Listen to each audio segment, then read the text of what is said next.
આકાશવાણી સમાચાર જયેશ વેગડા વાંચે છે.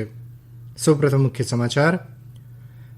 પ્રધાનમંત્રી નરેન્દ્ર મોદીએ કહ્યું છે કે ઐતિહાસિક કૃષિ કાયદા ખેતી અને ખેડૂતોને અન્નદાતાની ભૂમિકામાંથી આગળ વધારીને ઉદ્યોગ સાહસિક તરફ આગળ વધવાની તક ઊભી કરી રહ્યા છે.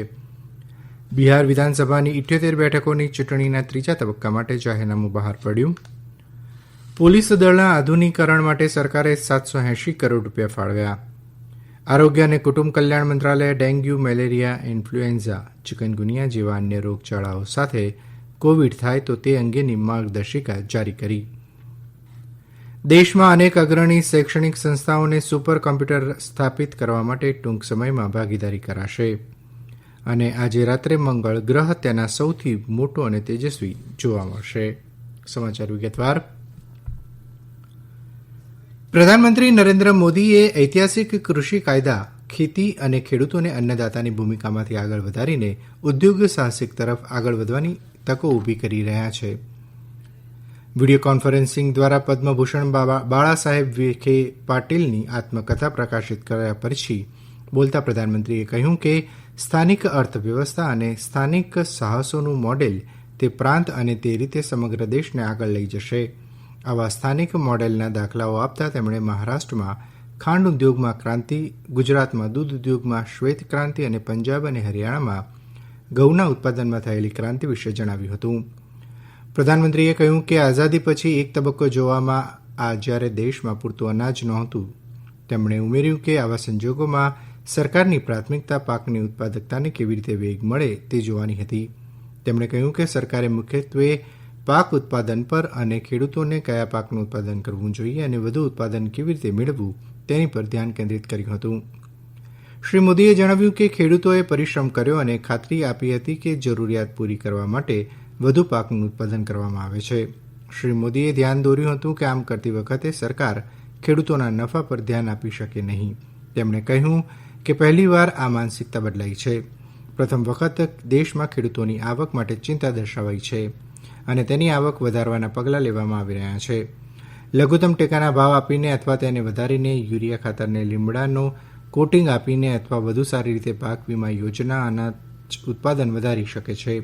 આમ કરીને સરકારે ખેડૂતોના તમામ પ્રશ્નોને ધ્યાન આપવાનો પ્રયાસ કર્યો છે. બિહાર વિધાનસભાની 7મી નવેમ્બરે યોજાનારી ત્રીજા તબક્કાની ચૂંટણી માટે આજે જાહેરનામું બહાર પડ્યું.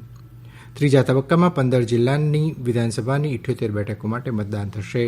આ બેઠકો માટે આજે જાહેરનામું બહાર પડતા આજથી આગામી 20મી ઓક્ટોબર સુધી ઉમેદવારીપત્રો ભરી શકાશે. 21મીએ તેની ચકાસણી થશે. ઉમેદવારીપત્રો પાછા ખેંચવાની છેલ્લી તારીખ 23મી ઓક્ટોબર છે. વાલ્મીકીનગર લોકસભા ક્ષેત્રની પેટાચૂંટણી માટે પણ જાહેરનામું બહાર પડ્યું છે. મતદારો વિધાનસભા ચૂંટણી અને વાલ્મીકીનગર સંસદીય પેટાચૂંટણી બંને માટે પોતાના મતાધિકારનો ઉપયોગ કરી શકે છે. આ માટે સંબંધિત મતદાન કેન્દ્રો પર અલગ અલગ ઈવીએમ મશીનનો ઉપયોગ કરવામાં આવશે. અમારા સંવાદદાતા જણાવે છે કે બિહારમાં ઓનલાઈન તથા ઓફલાઈન એમ બંને માધ્યમોથી કરાતા ચૂંટણી પ્રચારને હવે વેગ આવ્યો છે. મુખ્યમંત્રી નીતિશ કુમારે વર્ચ્યુઅલ રેલીમાં વિકાસ કામોને ધ્યાનમાં રાખીને એનડીએના ઉમેદવારોને મત આપવા અપીલ કરી છે. ચૂંટણી પંચે ઉત્તરપ્રદેશ અને ઉત્તરાખંડની રાજ્યસભાની 11 બેઠકો માટે મતદાનની જાહેરાત કરી છે. આગામી નવેમ્બર મહિનાની 9મી તારીખે મતદાન યોજાશે. કેન્દ્રીય મંત્રી હરદીપસિંહ પુરી, ભાજપના અરુણસિંહ, સમાજવાદી પાર્ટીના રામગોપાલ યાદવ, કોંગ્રેસના રાજબબર અને બસપાના સાંસદ વીરસિંહ સહિત 11 સભ્યોની મુદત આ નવેમ્બરમાં સમાપ્ત થવાની છે. મતદાન માટેનું જાહેરનામું આ મહિનાની 20મી તારીખે બહાર પાડવામાં આવશે. કેન્દ્રીય ગૃહ રાજ્યમંત્રી જી કિશન રેડ્ડીએ કહ્યું છે કે પોલીસ દળના આધુનિકરણ માટે સરકાર કટિબદ્ધ છે અને આધુનિકરણના પ્રયત્નો માટે સરકારે 780 કરોડ રૂપિયા ફાળવ્યા છે. રાષ્ટ્રીય ક્રાઇમ રેકોર્ડ્સ બ્યુરો દ્વારા સ્થાપિત ઈ સાયબર લેબનું ઉદઘાટન કરતી વખતે શ્રી રેડ્ડીએ કહ્યું કે પ્રધાનમંત્રી નરેન્દ્ર મોદીના ગુના અને આતંકમાં શૂન્ય સહિષ્ણુતામાં વિશ્વાસ કરે છે અને ગૃહમંત્રી અમિત શાહના નેતૃત્વમાં સરકારનો ઉદ્દેશ ગુનામુક્ત ભારત સર્જવાનો છે. તેમણે કહ્યું કે મહિલાઓ અને દલિત લોકો સામેના ગુનાઓ સરકાર ક્યારેય સહન કરશે નહીં અને તમામ પીડિતોને ઝડપી અને નિર્ણાયક ન્યાય સુનિશ્ચિત કરવા તમામ પગલાં લેશે. તેમણે ઉમેર્યું કે ગુનાઓ અને ગુનેગારોને દસ્તાવેજીકરણ અને રેકોર્ડ્સ અને ફિંગરપ્રિન્ટ્સ ડેટાનું ડિજિટલાઇઝેશન એ એક મહત્વપૂર્ણ પગલું છે. માહિતી અને પ્રસારણ મંત્રી પ્રકાશ જાવડેકરે કહ્યું છે કે દેશમાં ગ્રામીણ ક્ષેત્રનો ખર્ચ પહેલાથી જ કોવિડ અગાઉના સ્તરને વટાવી ગયો છે અને ગયા મહિને છૂટક વેચાણમાં 12%નો વધારો થયો છે.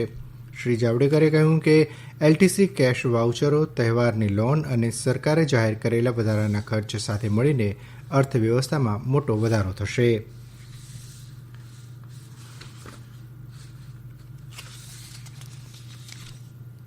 આ સમાચાર આપ આકાશવાણી પરથી સાંભળી રહ્યા છો. વધુ સમાચાર કોરોના અંગેના આ સંદેશ બાદ.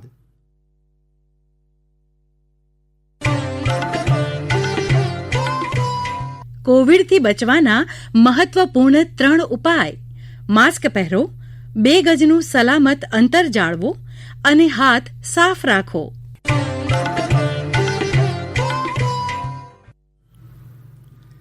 કેન્દ્રીય આરોગ્ય અને કુટુંબ કલ્યાણ મંત્રાલયે dengue, malaria, influenza, chikungunya, antique fever જેવા અન્ય રોગચાળાઓ સાથે કોવિડ થાય તો સહ ઇન્ફેક્શનના સંચાલન માટેની માર્ગદર્શિકા જારી કરી છે.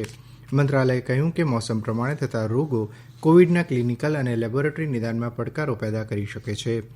આરોગ્ય મંત્રાલયે કહ્યું કે આવા કેસોના સર્વેક્ષણ, પરિવર્તન, સંદેશાવ્યવહાર અને મેનેજમેન્ટ માટે નક્કર પ્રયત્નો જરૂરી છે.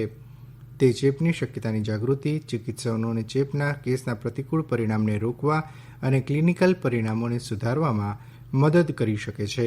આરોગ્ય મંત્રાલયે રાજ્યોની મોસમી રોગોને રોકવા માટે સંકલિત સર્વેલન્સ, નિયંત્રણ પગલાં, રસીકરણ અને રસીકરણના ઉપયોગ દ્વારા સંસાધનોનો અસરકારક રીતે ઉપયોગ કરવા જણાવ્યું છે. દેશમાં અનેક અગ્રણી શૈક્ષણિક સંસ્થાઓને પોસાય તેવા ખર્ચે સુપર કમ્પ્યુટર સ્થાપિત કરવા માટે સ્વદેશી સુવિધાઓ સાથે ટૂંક સમયમાં ભાગીદારી કરાશે. Centre for development of development computing CDAC દ્વારા રાષ્ટ્રીય સુપર કમ્પ્યુટિંગ મિશન હેઠળ ઇન્ફ્રાસ્ટ્રક્ચર સ્થાપવા માટે મહત્વની શૈક્ષણિક અને સંશોધન સંસ્થાઓ સાથે કુલ 13 સમજૂતી કરાર પર હસ્તાક્ષર કર્યા છે. ગઈકાલે એક વર્ચ્યુઅલ સમારોહમાં ઇલેક્ટ્રોનિક્સ અને માહિતી ટેકનોલોજી રાજ્યમંત્રી સંજય ધોત્રેએ કહ્યું કે આ એમઓયુ આત્મનિર્ભર ભારત અભિયાનમાં મદદ કરશે. તેમણે રાષ્ટ્રીય સુપર કમ્પ્યુટરિંગ મિશનમાં થયેલી પ્રગતિ પર સંતોષ વ્યક્ત કર્યો. વિજ્ઞાન અને ટેકનોલોજી વિભાગના સચિવ પ્રોફેસર આશુતોષ શર્માએ જણાવ્યું કે છેલ્લા 5 વર્ષોમાં રાષ્ટ્રીય સુપર કમ્પ્યુટરિંગ મિશન અંતર્ગત મોટા ફેરફારો થયા છે. આજે રાત્રે મંગળ ગ્રહ તેના સૌથી મોટો અને તેજસ્વી જોવા મળશે, કારણ કે તે પૃથ્વી અને સૂર્ય વચ્ચે એક જ રેખામાં જોવા મળશે. પૃથ્વીની વિરુદ્ધ બાજુઓ પર સૂર્ય અને મંગળ લગભગ દરેક 2 વર્ષમાં એકવાર આ રીતે જોવા મળે છે. ચાલુ ઓક્ટોબર મહિનામાં મંગળની ભવ્યતા જોવા મળી રહી છે, કારણ કે ઝગમગતા લાલ ગ્રહ રાત્રે આકાશમાં એક પ્રદર્શન કરે છે. 6 ઓક્ટોબરના રોજ મંગળ ગ્રહ પૃથ્વીની એકદમ નજીકથી પસાર થયો હતો અને હવે આજની રાત મંગળ અને સૂર્ય બંને અલગ બાજુઓ પર હશે. આરોગ્ય અને કુટુંબ કલ્યાણ મંત્રી ડોક્ટર હર્ષવર્ધનની અધ્યક્ષતામાં કોવિડ અંગેના ઉચ્ચ કક્ષાના જૂથની બેઠક મળી હતી. વર્ચ્યુઅલ મિટિંગમાં વિદેશમંત્રી એસ જયશંકર, નાગરિક ઉડ્ડયન મંત્રી હરદીપસિંહ પુરી, જહાજ બાબતોના રાજ્યમંત્રી મનસુખ માંડવિયા, આરોગ્ય અને પરિવાર કલ્યાણ રાજ્યમંત્રી અશ્વિની કુમાર ચૌબે અને નીતિ પંચના સભ્ય ડોક્ટર વિનોદ પૌલ ઉપસ્થિત રહ્યા હતા. કોવિડ લડવૈયાઓના પ્રયત્નોની પ્રશંસા કરતા શ્રી વર્ધને જણાવ્યું હતું કે ભારતમાં વિશ્વમાં સૌથી વધુ 86.78% લોકો સાજા થયા છે અને સૌથી ઓછો મૃત્યુદર 1.53% છે. તેમણે માહિતી આપી કે ભારતની પરીક્ષણ ક્ષમતા રોજ 15 લાખ પરીક્ષણ જેટલી પહોંચી છે. બેઠકમાં જનતાની આગામી તહેવારોની સિઝનમાં યોગ્ય વર્તન અપનાવવા અપીલ કરી છે. પ્રધાનમંત્રીએ તહેવારોની ઉજવણી કરતી વખતે ફેલાવાને રોકવા માટે યોગ્ય વર્તણૂક અપનાવવા અનુરોધ કર્યો છે. અંતમાં મુખ્ય સમાચાર ફરી એકવાર. પ્રધાનમંત્રી નરેન્દ્ર મોદીએ કહ્યું છે કે ઐતિહાસિક કૃષિ કાયદા ખેતી અને ખેડૂતોને અન્નદાતાની ભૂમિકામાંથી આગળ વધારીને ઉદ્યોગ સાહસિક તરફ આગળ વધવાની તક ઊભી કરી રહી છે. બિહાર વિધાનસભાની 78 બેઠકની ચૂંટણીના 3જા તબક્કા માટે જાહેરનામું બહાર પડ્યું. પોલીસ દળના આધુનિકરણ માટે સરકારે 780 કરોડ રૂપિયા ફાળવ્યા અને આજે રાત્રે મંગળ ગ્રહ તેના સૌથી મોટો અને તેજસ્વી જોવા મળશે. આકાશવાણી પરથી સમાચાર પૂરા થયા.